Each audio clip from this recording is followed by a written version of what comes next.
আসসালামু আলাইকুম। আজকে আপনাদের সাথে শেয়ার করছি বছরের প্রথম আমের ভর্তা।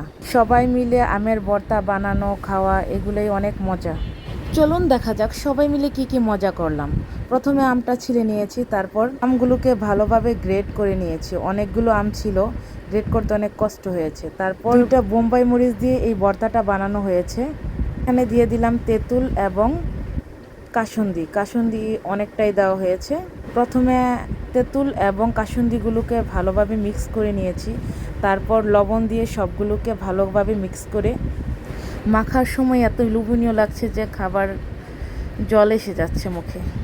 মাখাটা খুব দারুণ ছিল, সাথে দুই একটা আমের বড়াও দেওয়া হয়েছে।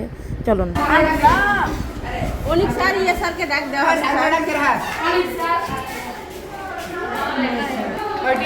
ফাতেমা দেখি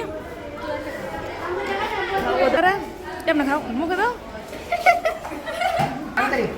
সারা রাইতে এতে শেষ হয়ে যাবে, সারা রাইতে এতে শেষ হয়ে যাবে।